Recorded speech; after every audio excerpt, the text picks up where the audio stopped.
নমস্কার দর্শক ও শ্রোতা বন্ধুরা, আশা করি ঠাকুরের আশীর্বাদে সকলে খুব ভালো আছেন এবং সুস্থ আছেন। আজ আমি ঠাকুর শ্রী শ্রী রামকৃষ্ণদেবের কাহিনী অবলম্বনে কথামৃত থেকে ভক্ত সঙ্গে লীলা পর্যন্ত বাজিকরের খেলা চণ্ডী দয়া ঈশ্বরের এই পরিচ্ছেদটি আপনাদেরকে পড়ে শোনাব।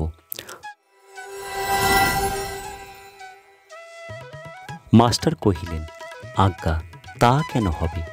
সুখ বোধ থাকলেই দুঃখ, আপনি সুখ দুঃখের অতীত।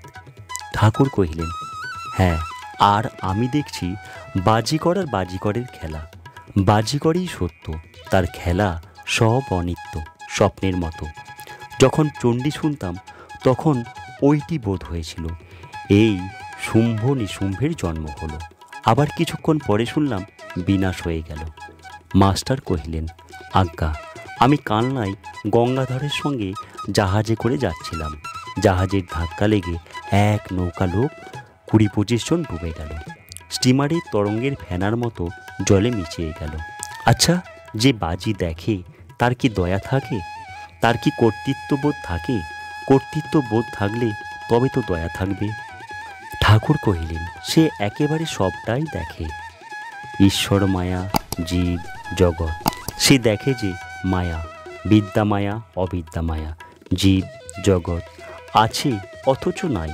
যতক্ষণ নিজের আমি আছে ততক্ষণ ওরাও আছে। জ্ঞান অসির দ্বারা কাটলে পর আর কিছুই নাই। তখন নিজের আমি পর্যন্ত বাজিকরের বাজি হয়ে পড়ে। মুনি চিন্তা করিতেছেন, শ্রীরামকৃষ্ণ বলিতেছেন, কী রকম জানো? যেমন 25 থাক পাপড়িওয়ালা ফুল, এক চোপে কাটা।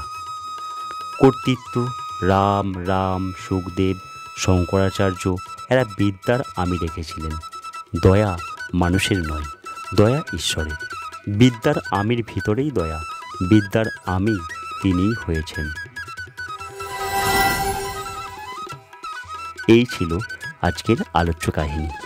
আজকের এই ভিডিওটি যদি আপনাদের ভালো লেগে থাকে তাহলে অবশ্যই অনুরোধ করব আমার ছোট্ট চ্যানেলটিকে সাবস্ক্রাইব করে পাশের বেল আইকনটি অল করে নিচের কমেন্ট বক্সে ছোট্ট করে একটি লাইক এবং কমেন্ট অবশ্যই করে যাবেন। যারা আমার চ্যানেলটিকে অলরেডি সাবস্ক্রাইব করে রেখেছেন তাদের সকলকে আমার অসংখ্য ধন্যবাদ। ঠাকুরের আশীর্বাদে সকলে খুব ভালো থাকবেন, সুস্থ থাকবেন, আনন্দে থাকবেন, এই শুভকামনা নিয়ে আজকের মতো এখানেই শেষ করছি। ভিডিওটি সম্পূর্ণ দেখার জন্য অসংখ্য ধন্যবাদ।